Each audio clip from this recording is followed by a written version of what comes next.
하나님의 사랑과 평안이 여러분들에게 한 주 동안 함께 했고 또 오늘 그 함께하는 기쁨과 즐거움으로 오늘 이 자리에 우리가 함께 모이게 되었습니다. 하나님의 은혜와 사랑이 영원히 여러분들과 저와 우리들에게 함께하게 되기를 주의 이름으로 간절히 소망합니다. 애굽의 10가지 재앙, 그 10가지 재앙이 우리들에게 임하게 된다면 우리는 어떻게 해야 할까요? 만약 여러분이 바로라면 어떤 반응을 보이겠습니까? 아마도 저 같으면 한 4번째쯤 가면 그냥 주님께 엎드려서 회개하면서 주님의 뜻을 따랐겠죠. 그러나 바로는 달랐습니다. 바로는 재앙을 지나고 또 지나서 10가지의 재앙까지 도달하고 말았는데요. 사실 저는 10가지 재앙을 보면서 이런 생각이 들었는데 빨리 정신 차리지 않으면 이런 일까지는 안 당할 텐데 이런 생각이 들었습니다. 우리들도 이럴 때가 있게 되죠. 하나님께서 이런 저런 사인을 우리 모두에게 주실 때가 종종 있게 됩니다. 그러면서 하나님은 우리에게 자기 뜻을 말씀해 주시죠. 누가 봐도 하나님의 사인, 하나님의 뜻이 분명한데 그런데 거절하고 또 거절합니다. 그러면 결국 10가지 재앙까지 갈 수밖에 없는 겁니다. 물론 이 불택자는 10가지 재앙까지 가도요, 결국 홍해로 가서 뒤엎어지는 결과를 받게 되지만 이 택자임에도 불구하고 10가지 재앙까지 가는 사람들이 많이 있다라는 겁니다. 특히 신학교에 가면요, 그러한 사람들을 많이 보게 되는데요. 하나님, 저는 목회 안 합니다. 목사 안 합니다. 이렇게 버티다가 결국에 오는 사람들도 많이 있게 됩니다. 10가지 재앙까지 가서야 하나님의 뜻 앞에 엎드리고 순종하고 주의 길을 가는 사람들이 많이 있더라는 것입니다. 혹시 여러 방면으로 주시는 하나님의 어떤 인생의 사인이 있고 어떤 하나님의 뜻이 있다면 여러분, 우리가 정말 하나님의 뜻을 따라 살아갈 수 있는 복된 성도 되기를 주의 이름으로 간절히 소망해 봅니다. 이제 애굽을 치는 10가지 재앙 중에 마지막 재앙은 애굽의 모든 장자를 치는 것입니다. 그러나 문설주에 어린 양의 피를 바른 집은 재앙이 임하지 않았고 넘어갔기 때문에 넘어갔다는 의미로 유월절을 지키게 된 것인데, 이것은 애굽에는 재앙이 되었고 이스라엘에는 구원이 되었습니다. 이 성경적인 세계관의 핵심은 이제 무엇일까요? 세상 사람들은 좀 무식하다, 야 그런 얘기 하지 마라, 이런 얘기 하지만 사실은 결국 천국과 지옥이 있다라는 가장 간단한 진리입니다. 그러니까 여러분, 우리가 예수를 믿고 교회를 다닌다라고 했을 때 가장 중요한 진리는 천국과 지옥이 있습니다. 이 고백을 당당하게 하는 것, 이게 우리가 가지고 있는 가장 중요한 기본적인 가치관이 되죠. 결국 천국과 지옥이 있다라는 것입니다. 그래서 우리가 말하는 것, 하나님의 심판이 있습니다. 그 심판이 반드시 저와 여러분들에게 있을 것입니다 라고 이야기하는 것, 그게 우리가 가지는 가장 중요한 세계관입니다. 지옥이 있다, 심판이 있다 라고 말하면 이상하게 쳐다보는 사람들도 있는데요. 사실 기독교의 결말은 어디 있습니까? 요한계시록이죠. 그러니까 요한계시록을 한마디로 딱 축약해서 얘기하면 심판이 있어요, 그때가 있어요 라고 이야기하는 게 요한계시록입니다. 그래서 이 초대교회 사람들의 인사는 다른 게 아니라 마라나타였죠. 이 마라나타는 주님 다시 어서 오십시오 라는 그런 뜻으로서 주님 오실 때 심판이 있을 것이기 때문에 그때를 기다리면서 주의 길을 가는 것, 그게 바로 고백과 선언입니다. 이러한 심판이 있음을 믿을 때 비로소 우리는 모든 어려움, 또 모든 고통, 모든 아픔들을 이겨낼 수 있다라는 겁니다. 결국 승리는 우리 것이다 라는 것을 고백할 때 고난과 환난과 어려움들 속에서도 여전히 우리는 믿음의 길을 걸어갈 수 있게 되는데, 이번에 제가 기도하게 되면서 특히 이제 기도의 가장 중요한 이유는 이 직분자 선출을 위해서 기도하는 시간이었기 때문에 제가 가장 깊이 묵상했던 것은 일꾼이라는 단어에 대해서 연구해 보았습니다. 그래서 일꾼이라는 단어를 저에게도 적용해 보면서 이 많은 것들을 생각해 봤는데요.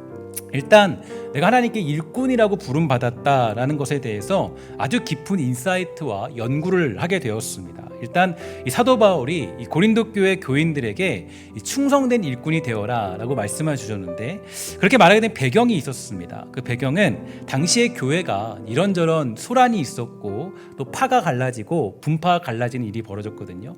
베드로파가 있고 게바파가 있고 누구파가 있고 다 파가 있었어요. 그러니까 막 갈라지니까 성도들이 교회 사역들을 다 놓치고 시작했습니다. 그러니까 사람들이 나 교회 일 안 해요, 나 교회 직분 안 받습니다, 교회 일 안 감당합니다, 막 난리가 난 거예요. 그래서 그때 교회가 문제가 있고 이런저런 이유들 때문에 교회 일을 하지 않게 되니까 이 사도 바울이 그때 얘기하는 겁니다. 맡은 자에게 구할 것은 충성입니다. 이렇게 구하면서 너희 일꾼이 무엇이냐에 대해 설명해 주는 내용이 있습니다. 제가 이것을 이제 지난 화요일 날 묵상하면서 깨닫게 되었는데, 그때 이제 그런 일들 때문에 이제 그 많은 사람들이 그 교회 사역들을 그만두기 시작하게 된 겁니다.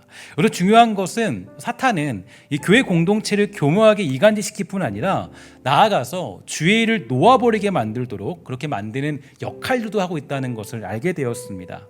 그래서 바울은 이제 그때 당시에 어떤 단어를 사용했냐면 일꾼이라는 단어를 사용했는데요. 이 일꾼이라는 단어의 뜻이 중요합니다. 이 단어는 휘포에레타이스라는 그런 단어를 사용했는데요. 이 말의 뜻은 이 소리에 맞춰서 노젓는 사람들이다, 이런 뜻을 가지고 있어요. 그런데 앞에 이 휘포라는 그 전치사가 붙어 있으니까 어떤 얘기냐면 누구누구 밑에서 소리에 맞춰 노젓는 사람들이다 라는 그런 뜻이 있는데, 그러면 도대체 이 사람들은 누구를 뜻하는 걸까?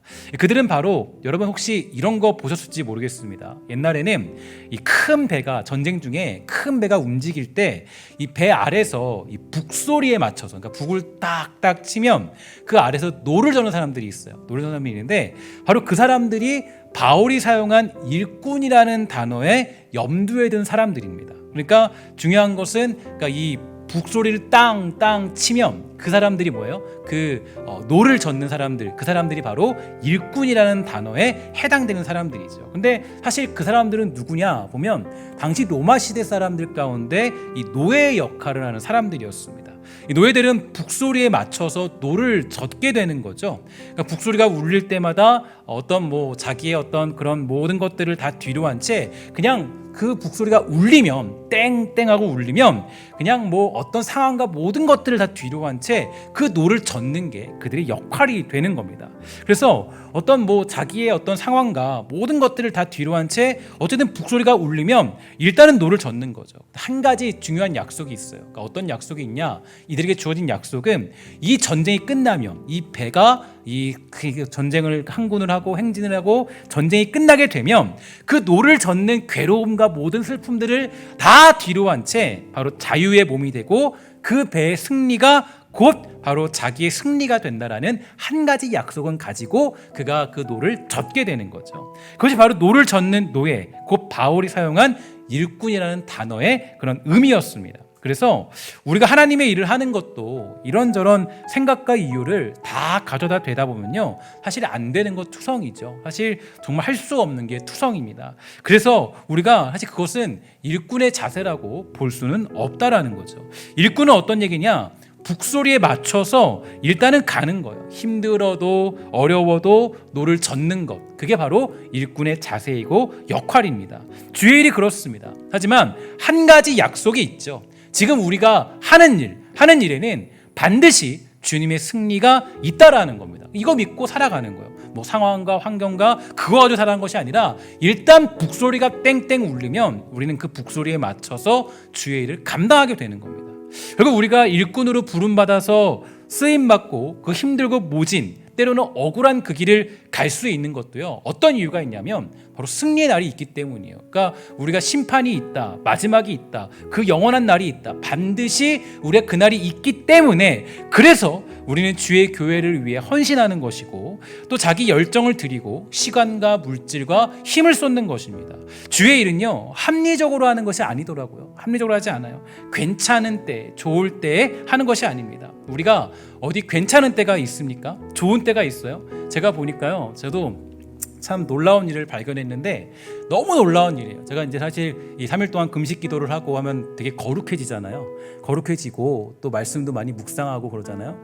근데 되게 거룩해지는데 이 거룩함은 금방 깨지더라고요. 되게 금방 깨지는 게 왜 금방 깨지냐면 너무 쉽게 깨져요. 그래서 예를 들어서 거룩하게 있는데 조금 저를 이렇게 좀 이렇게 긁는 일이 있었어요. 저의 마음을 긁는 일이 있었어요. 그런 일이 있으니까 그냥 옆에서 누가 막 짜증을 내요. 저도 모르게 갑자기 짜증을 팍 내고, 저도 모르게 그렇더라고요. 사람이라는 게 그렇더라고요. 사람이라는 게 사실 이게 어제가 막 거룩했다고 오늘 거룩하지 않더라고요. 어제가 막 기분 좋았다고 오늘 기분 좋지 않고, 오늘 기분 좋았다고 내일 기분 나쁘고 그러지 않아요. 그러니까 이게 사실은 사람이라는 게 그렇습니다. 그러니까 우리는 주의 일은 그런 것 같아요. 주의 일은 지금 힘들어도 어려워도 감당하는 것이고 나아가 억지로라도 그 일을 감당하는 것, 그게 북소리로 맞춰서 감당하는 것, 그게 마지막을 바라보고 살아가는 방법이 되는 거죠. 그것이 곧 우리가 승리의 길을 향해 가는 것이기 때문입니다. 초대교회의 최상의 위로가 그래서 뭔지 아십니까? 최상의 위로는 그것이었어요. 주님 오는 것, 주님 심판이 있습니다. 그때 그 마지막 때, 그 마지막 날, 그 하나 보고 달려가는 겁니다. 그러니까 그들이 불평하고 불만할 거리는 많았죠. 야, 아니 어떻게 여러분 초대교회에 문제가 없었습니까? 초대교회에 얼마나 많은 문제가 있었나요? 그때 당시에 보면요, 뭐 과부들끼리 싸우는 문제도 있었고요, 뭐 그때 당시에 뭐 서로 약자끼리 싸우는 문제도 있었고요. 야, 너는 왜 사도에게 왜 그러냐? 사도가 왜 저 모양이냐? 그런 문제도 많았고요. 사도 바울에게는 특히 이랬어요. 사도 바울에게는 야, 너는 말주변도 없어, 말도 못해, 너는 뭐 얼굴도 못생겼어, 그러면 사도로서의 볼품도 없어, 그러면서 얘기하는 모습도 굉장히 많았어요. 초대교회도 너무 큰 문제 있었어요. 많았어요. 너무 많은 문제가 있었지만 사람들이 주의 일을 감당할 수 있었던 이유는 어디 있었냐면 주의 나를 믿고 있었기 때문이에요. 천국과 지옥이 있다, 심판이 있다, 마지막이 있다. 사실 그러니까 우리들이 주의 일을 하고 교회인의 역할을 하고 또 우리가 어떤 교회로서의 역할을 하는 건 사실 우리에게 중요한 건 마지막이 있다라는 거예요. 마지막, 그때가 있다라는 거예요. 그게 우리가 가진 가장 중요한 가치관이 되는 겁니다. 그래서 초대교회 사람들이 고백하고 인사한 것은 마지막이 있습니다. 그때가 있어요. 주님 만날 날이 있어요. 우리 더 힘내서 잘 감당합시다. 그 얘기입니다. 바로 그게 그날을 향해서 마음을 먹고 굳게 달려가자 초대교회에 가진 인사의 방법이었습니다. 이스라엘의 3대 절기는 유월절, 오순절, 초막절이죠.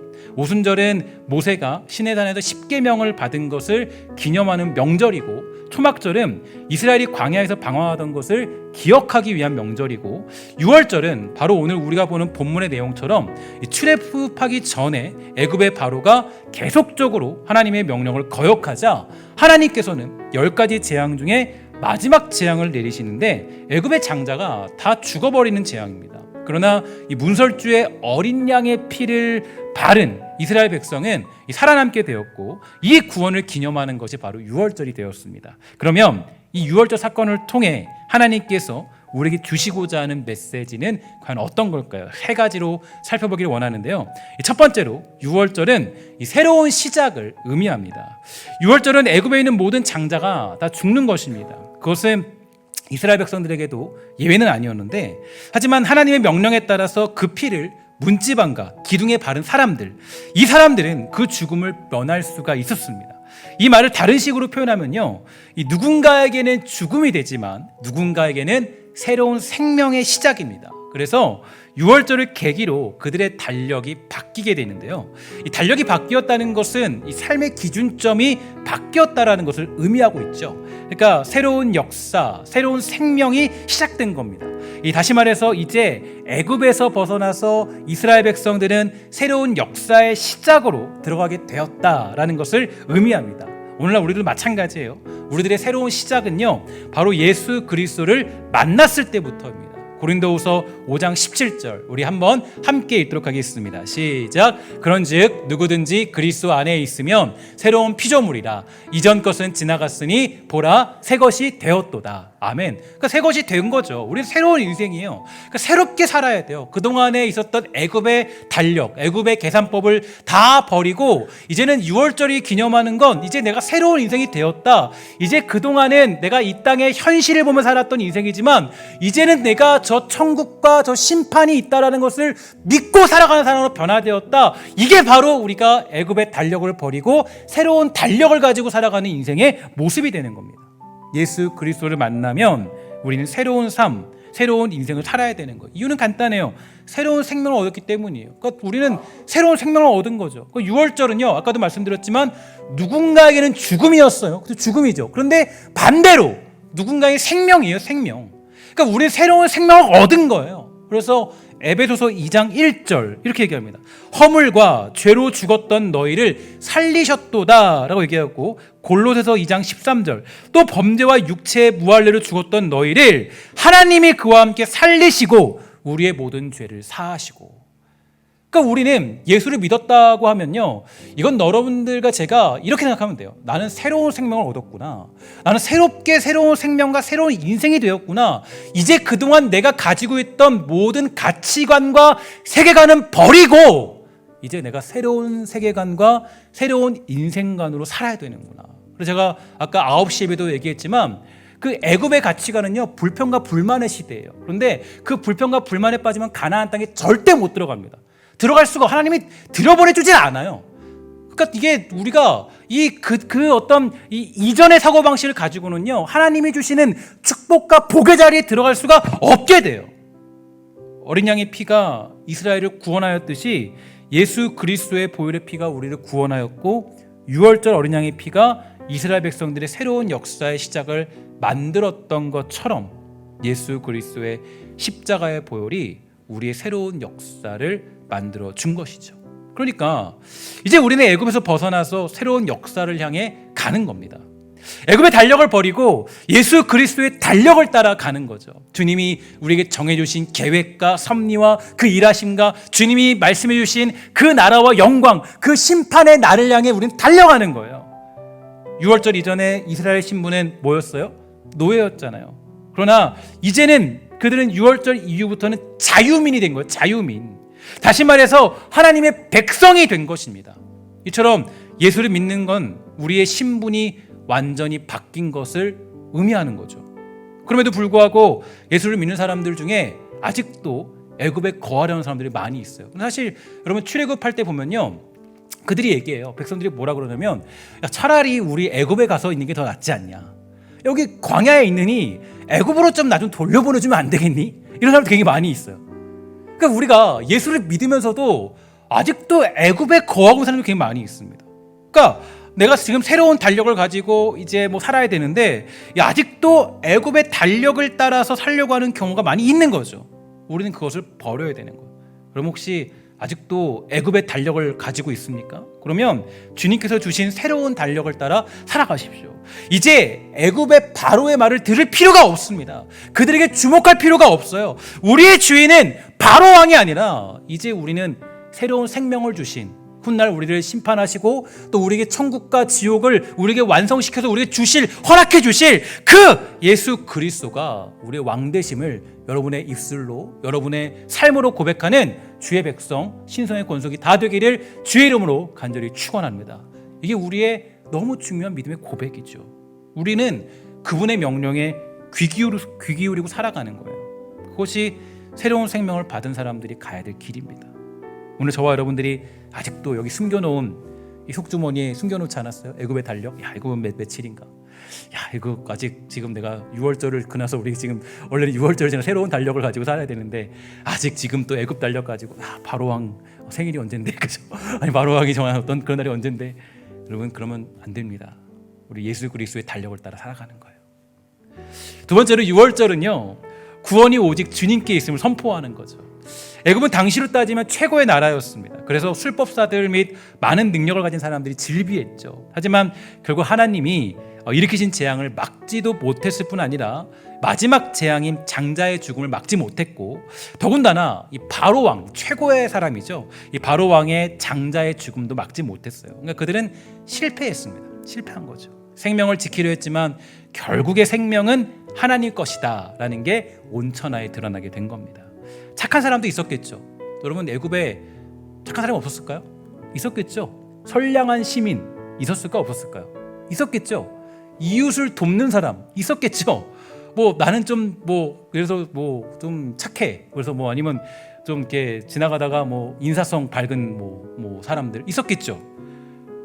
돈을 잘 모아서 베푸는 사람 있었겠죠. 하지만 결국에 그것은 구원의 조건은 되지 못했습니다. 이게 여러분 되게 중요한데요. 왜 중요하냐면 제가 최근에 한 기사를 봤어요. 기사를 봤는데 이 구원에 대한 가치관이 완전히 요즘에 희석되고 있어요. 복음주의권이다라고 하는 그런 어떤 목사님들조차도 이렇게 얘기해요. 양심에 따라서 그전 사람들이 구원을 받았을 것이다. 그렇지 않습니다. 우리의 확실한 구원은 예수 그리스도를 믿는 자들만이 구원을 받게 되는 거예요. 그럼 우리 저게 타협이 없어요.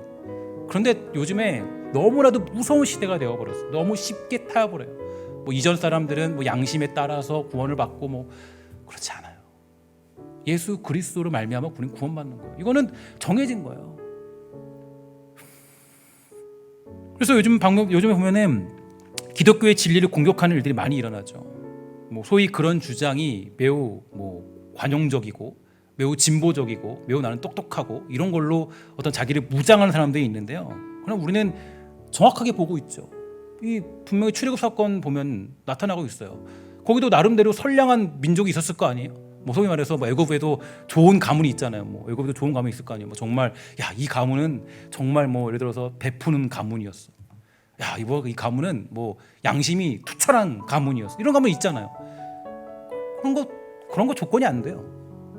여러분 정확하게 우리가 아셔야 돼요. 지금 정확하게 하셔야 돼요. 뭐 여긴 타협이 없어요. 유월절 사건을 통해서 교훈받을 수 있는 가장 확실한 증거는 오직 예수 그리스도의 보혈만이 우리를 죽음에서 구원한다는 거예요. 우리 함께 읽도록 할게요. 사도행전 4장 12절 말씀입니다. 우리 한번 다 같이 여러분 마음에 새기면서 읽도록 합니다. 시작. 다른 이로서는 구원을 받을 수 없나니 천하 사람 중에 구원을 받을 만한 다른 이름을 우리에게 주신 일이 없음이라 하였더라. 아멘. 이건 우리에게 너무 큰 진리예요. 여러분 교회가 이 사실을 희석해버리고 망가뜨리기 시작하면 그때부터는 교회 아닌 겁니다. 그건. 정확하게 아셔야 돼요. 우리가 아무리 착하게 살아도 선량한 시민으로 살아도 나라를 구한 영웅도 아쉽지만 예수 그리스도의 보혈이 없다면 마지막 재앙을 넘어갈 사람은 없어요. 하나님의 통치와 질서를 유지하는 도구는 되겠죠. 그죠? 하나님의 통치와 질서, 그분의 선하신 계획들을 인도하시는 어떤 하나님의 뜻과 계획 속에 있는 한 사람은 될 수 있겠죠. 그러나 그것이 어떤 구원의 자리에 이르는 길은 갈 수는 없습니다. 그래서 여러분과 저는 십자가의 보혈을 전하는 것이고 십자가의 보혈을 선포하는 거예요. 교회는 이거 잃어버리면 그때부터는 교회가 아닌 거예요. 십자가가 우리의 능력이 되는 것은 오직 그것이 우리를 구원하는 유일한 통로이기 때문이죠. 오스왈드 챔버스, 제가 굉장히 존경하는 사람인데 이분은 아주 인생을 짧게 살았습니다. 하나님이 정말 짧게 데려가셨어요. 아주 짧게 사역을 하고 하나님이 그 생을 마감케 하셨는데요. 이분의 책을 주님은 나의 최고봉 이런 책 있잖아요. 여러분 보면 정말 너무 깊어요. 한번 시간 되면요, 한번 이 오스왈드 챔버스의 책들을 한번 읽어보세요. 정말 이 책을 읽으면 하나님의 섭리가 무엇인지, 하나님의 뜻이 무엇인지, 하나님의 계획의 뜻이 뭔지 아주 단호하게 또 아주 깊이 깨달을 수 있게 됩니다. 그리고 이분이 이렇게 얘기해요. 우리는 예수 그리스도의 속죄의 권한을 통해서만 하나님과 대화를 나눌 수 있다. 지성소에 들어가는 유일한 길은 예수님의 보혈을 통하는 길이다. 이거 외에는 없다라는 거예요. 유일한 길. 천국과 지옥. 우리가 지옥과 천국 가지 않는 길, 지옥 가지 않는 길, 유일한 길은 예수를 믿는 길밖에 없어요. 그리스도의 보혈, 그것을 내가 바르지 않으면, 유월절 어린 양의 피를 바르지 않으면 이거를 넘어갈 길이 없어요. 내가 가문이 좋아요. 내가 착한 일을 많이 했어요. 내가 사람들을 구했어요. 내가 또 어떻게 했어요. 내가 기부를 많이 했어요. 그걸로는 어떤 구원에 대한 조금도 다가갈 수 없는 거예요. 그리고 주님을 만날 수 있는 유일한 길, 천국 가는 유일한 길은 예수 믿는 길밖에 없어요. 그럼 이거 여러분 당연한 우리에게 주는 진리고 우리의 고백 아니겠어요? 똑똑하거나 선량하거나 뛰어난 사람이 하나님과 가까이 갈 수 있는 게 아니며 지성소에 들어갈 수 있는 게 아닙니다. 오직 예수 그리스도의 보혈, 그 보혈이 있는 사람만이 구원받고 그 마지막 심판대를 넘어가는 겁니다. 그런데 사람들은 무식하다. 야, 그거 그런 무식한 말이 어딨냐? 무슨 보수적이다. 아니 이건 진리는 타협이 없는 거예요. 그건 타협이 없는 거예요.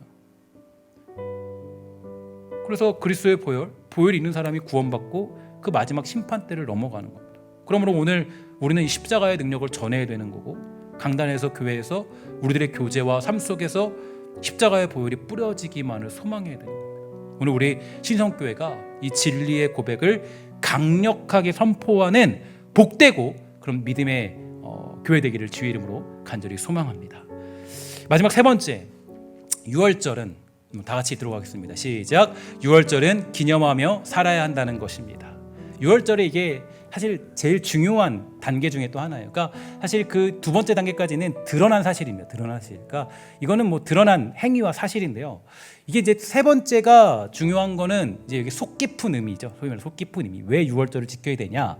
이제 이게 뜻깊은 의미인데 14절에 의하면 이날을 기념하여라고 하는데요. 다시 말해서 잊지 말라 이렇게 말하는 겁니다. 6월절이 되면 좌우 문설주에 피를 뿌리고 그 피로 구원받았다는 것을 가르치는 겁니다. 그러니까 이것을 항상 잊지 말고 가르치라는 뜻이에요. 그런 의미를 따라서 우리는 성만찬을 지내고 있는 겁니다. 그렇다면 이렇게 이날을 기념하며 살아야 되는 이유는 어디에 있을까요? 일단 우리의 구원이 시작되었다는 것만으로 우리가 감사하고 즐거워하는 구원의 완성의 자리로 가는 것은 아니다라는 사실입니다. 그러니까 우리가 예수 그리스도를 믿는 성도들로서 누구든지 십자가의 사건과 신자로서의 시작은 분명히 있습니다. 그러나 그것이 아무리 엄청난 것이다 라고 할지라도 가나안 땅에 들어가지 않으면 진정한 의미의 유월절을 보내는 것은 어렵다는 얘기예요. 그래서 여러분 가나안 땅에 들어가자마자 그들이 보낸 절기가 뭐예요? 유월절을 보내죠. 그러니까 아무리 이스라엘 백성들이 10가지 재앙을 보고 홍해를 가르는 기적 등을 통하여서 하나님의 구원이 시작되었다라는 것을 알았다고 할지라도 가나안 땅에 들어가기 전까지 그들은 진정한 신앙의 자유와 기쁨을 누릴 수 있는 것은 아니에요. 그러니까 이 자신들의 구원을 진정으로 기뻐하는 것은 광야에 있을 때 아닙니까? 아니면 가나안 땅에 들어갈 때입니까? 가나안 땅에 들어갔을 때죠. 그래서 이스라엘 백성들에게 나타난 모습 가운데 홍해를 건넌 후에 그들은 얼마 지나지 않아서 곧바로 하나님을 원망하며 왜 자신들이 이 자리에 있는지 모르겠다고 할 정도로 괴로워하죠. 그 광야길에서 만나를 먹고 나름대로 하나님의 보호하심을 받고 있음에도 불구하고 자신의 삶을 원망하게 됩니다. 분명 10가지의 재앙을 본 사람이고 분명히 하나님의 능력을 경험한 사람인데도 불구하고 광야에서 원망하고 불평을 해요. 즉 하나님의 도우심은 받고 경험했지만 그들이 가나안 땅에 가지 않는 한 그것은 얼마 가지 못하고 쉽게 변질될 수밖에 없는 것입니다.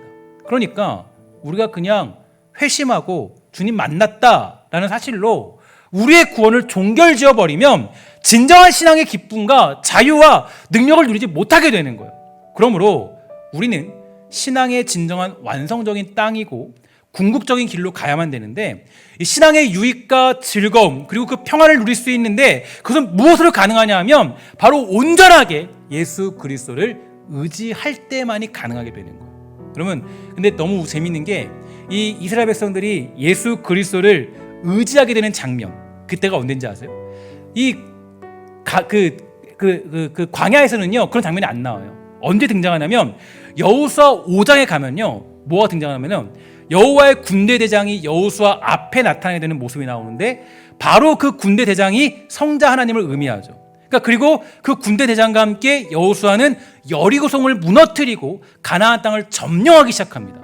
즉 출애굽하여서 광야에서 누린 기적은 하나님께서 직접 그분의 손길로 그들이 보호되고 그 권능을 누리게 된 것이지만 가나안 땅에 들어가게 되는 것은 예수 그리스도를 말미암아 주어지는 힘을 얻어 살아간다는 것을 의미하죠. 신약 방식으로 얘기하면 예수님께서 제자의 조건으로 말씀하실 때 내것인 조건이 하나 있습니다. 뭐라 그랬습니까? 아무든지 나를 따르려면 자기를 부인하고 자기 십자가를 지고 나를 따르라, 이런 이야기를 해주고 있는 거죠. 그러니까 진정한 유월절을 지키고 그 정신과 그것이 가지고 있는 엄청난 유익들과 감사, 그 기쁨을 누리는 것은 다른 게 아니에요. 어떤 거냐? 하나님을 사랑하는 마음으로 그 순종의 자리에까지 가는 것을 의미합니다. 그래서 뭐냐면 기념하라 그래요. 기념하라는 건 결국 이거예요. 자, 따라합시다. 내 마음을 다하고 뜻을 다하고 성품을 다하여 주 너희 하나님을 사랑하라. 이거예요. 그러니까 6월절에 어떤 의미를 담고 있냐면 6월절은 우리를 결국에는 이 자리까지 가도록 하는 것. 그래서 구원의 감사와 유익의 길로 가도록 만드는 것. 그래서 신명기를 보면 6월절 제사를 너의 마음대로 아무 데서나 드리지 말고 하나님이 택하신 곳에 6월절 제사를 드릴 것이라고 강조되고 있는데, 이거는 그 당시에 제사를 드리던 이방 민족들이 자기 마음대로 멋대로 아무 데서나 필요에 따라 제사를 드렸기 때문에 하나님께 드린 제사는 결코 그런 식으로 드려서는 안 된다라는 것을 의미합니다. 그러니까 하나님은 이거예요. 6월절 통해서 너가 나를 정말 사랑하는 그런 관계로 만들고 싶다, 이렇게 얘기하는 거예요. 하나님이 우리의 주인 되시고 결국에는 우리가 뜻을 다하고 성품을 다하여 우리의 욕심과 생각과 감정들을 죽이는 자리까지 가야 한다. 이게 유월절이 우리에게 의미해주는 가장 중요한 그런 메시지가 되는 것입니다. 우리가 신앙 가운데 여러분 원망과 불평이 있다라는 건 아직도 우리가 가나안 입국을 거절한 채로 광야 생활을 계속하고 있기 때문일 겁니다. 오늘 우리들도 분명 이스라엘 백성들이 경험한 것처럼 출애굽 같은 놀라운 기억도 있을 거예요. 그렇죠? 지금도 하나님의 기적들을 삶 가운데 가지고 있을지도 모르겠어요. 이스라엘 백성들이 경험했던 것처럼 그런 상황이 있을지 모르겠어요. 그러나 여전히 불평과 원망이 있는 이유는 한 가지 이유가 있습니다. 뭐냐? 여전히 우리는 아직 예수 안에서 그분께 항복하고 있지 않기 때문이에요. 아직 그분께 항복하고 있지 않기 때문입니다. 그러므로 우리가 기도하는 것은 내가 원하는 필요를 위해서 간절히 기도만 하는 것이 아니라 하나님께서 오늘 나에게 무엇을 원하시고 우리는 어떻게 순종하며 살아가야 하는가를 깨우치게 되는 것을 위해 기도하는 겁니다. 그래서 우리의 기도는요, 항상 하나님께 순종하고자 하는 그 깊은 지혜를 알게 되는 겁니다. 우리의 신앙은요, 그걸 향해 달려가는 거예요. 주님 사랑하고, 그죠? 정말 주님 앞에 엎드려서 내 마음과 뜻을 다해 성품을 다해 주님 사랑하는 거, 그 자리를 향해 달려가는 거. 그래서 유월절이 존재하는 거예요. 저는 오늘 유월절을 통해서 우리를 다시 한번 이 기념하라는 이 메시지, 매번 기념하여 주님이 우리를 얼마나 사랑하시는지. 그러니까 저는 이걸 통해 볼 수 있는 게 있죠. 주님이 나를 사랑하신 것처럼 우리도 주님을 사랑하는 거. 제가 저번에 말씀드리지 않았습니까? 신랑 되신 예수, 그죠? 우리는 누구예요? 그럼 뭐예요? 우린 뭐예요? 신부죠. 어저께 제가 포항에 결혼식을 갔는데 우리 그러더라고요. 이제 뭐 정말 진심으로 사랑하겠습니까? 신랑이 물어봐요. 신랑이 네! 아주 뭐 크게 얘기하더라고요. 근데 우리 신부가 그 이날의 자매인데 자매가 사랑하겠습니다. 너무 크게 네! 그러는 거예요. 그랬더니 그 뒤에 하시는 분이 신부가 이렇게 크게 대답하면 어떡하냐고 그러더라고요. 근데 그런 것 같아요. 너는 보면서 너무 참 멋졌어요. 이런 것 같아요. 여러분 신랑만 사랑하면 안 되죠. 그죠? 부부관계는 기쁨은 어디 있어요? 진짜 부부의 기쁨은 어디 있어요? 신랑만 죽어라고 사랑하면요, 그 부부관계는요 너무 힘든 관계예요. 너무 힘든 관계. 그러니까 주님이 저는 보면 왜 유월절을 주시고 왜 절기를 주시고, 그러니까 우리는 막 하나님이 주신 절기들이 있고 막 있잖아요. 그러니까 왜 주시냐면 우리는 그걸 통해서 뭐야? 하나님을 사랑하는 거, 온 마음과 뜻을 다하여서. 그러니까 주님이 원하시는 건 한 가지입니다. 그러니까 나는 널 정말 사랑한다. 근데 하나님이 원하시는 건 정말 나도 주님을 목숨 다해 사랑하길 원하시는 거예요. 진짜 멋진 부부의 관계는 어때요? 주님이 우리 신랑 되시면 나도 주님을 신부로서, 주님 내가 신부로서 정말 목숨 다해 주님 사랑하겠습니다. 내가 생명이 끊어져도, 내가 무슨 일이 있어도, 내가 검은 머리가 팥뿌리가 돼도, 내가 어떤 상황이 와도 내가 정말 주님 사랑합니다. 그렇게 사랑하는 게 신부로서 자세 아니겠어요? 그러니까 6월절에 기념하라 이 얘기는 끝까지 우리 함께 6월절을 지키며 정말 이 사랑의 관계를 나누자, 주님의 메시지고. 그러니까 그 메시지가 되니까 부부관계가 완전히 성립이 되니까 그때 어디예요? 여호수아 5장에서 그때 이제 그 순복하는 거죠. 완전히 여호수아가 딱 엎드리잖아요. 엎드려서 정말 우리 성심성의껏 주님 사랑합니다. 그때 그 가나안 땅 점령하는 그 여리고성을 무너뜨리는 장면까지 가게 되잖아요. 하나님이 그거를 38년 동안 광야 생활 동안 가르친 거예요. 내가 얼마나 사랑하는지. 야, 이제 너도 이제 날 사랑할 때다. 그리고 6월절을 딱 기념하면서, 그죠? 가나안 땅 점령하고 들어가고 아주 멋진 이 절기가 있는 겁니다. 여러분, 우리 너무 주님께 받는 것에만 익숙해 있지 않아요? 그죠? 그런 것 같은데 인간의 연약함이긴 한데 우리 받는 거 너무 하나 주님께 익숙해요. 근데 저도 마찬가지, 저도 그래요. 그런데 주님은 늘 우리에게 요구하는 게 성숙해라. 물론 하나님 성숙하게 만들 것이지만 그래도 이제 우리가 해야 될 일이 있어요. 좀 거룩한 신부로서 나도 눈의 불을 아주 밝히 켜고, 주님, 저도 정말 주님, 제가 목에 칼이 들어와도 주님 사랑합니다. 정말. 내가 다 망해도, 내가 무화과 나무 잎에 무화과가 없고, 포도나무에 포도나무가 없고, 외양간에 소가 없어도 나 정말 주님 사랑합니다. 이게 우리의 신앙 아니에요? 그죠?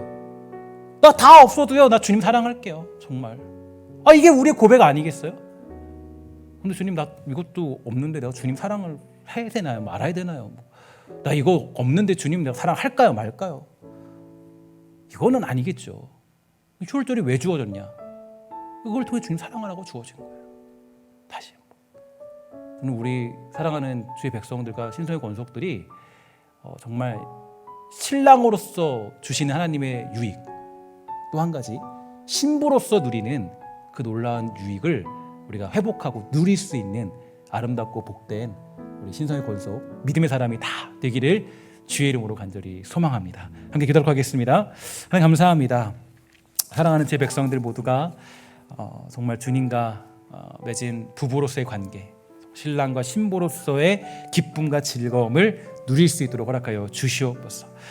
이제 우리에게 새로운 삶을 주셨습니다. 이제 우리는 신랑 되신 예수를 나의 남편으로 모시고 살아가는 새로운 인생이 되었는데 아직도 우리가 고멜처럼 새로운 남편을 쫓아 살아가는 사람들 아니겠습니까? 하나님, 그래도 우리를 사랑하시고 그래도 우리를 용납해 주시고 그래도 우리를 용서해 주시고 받아주시는 주님, 하나님, 우리 사랑하는 모든 백성들이 그 은혜를 다시 깨달아 우리가 신부로서의 넉넉함과 기쁨과 즐거움과 그 평안들도 누리는 즐거움을 우리 모두에게 허락하여 주시옵소서. 모든 말씀 예수 그리스도의 이름으로 간절히 기도합니다. 아멘.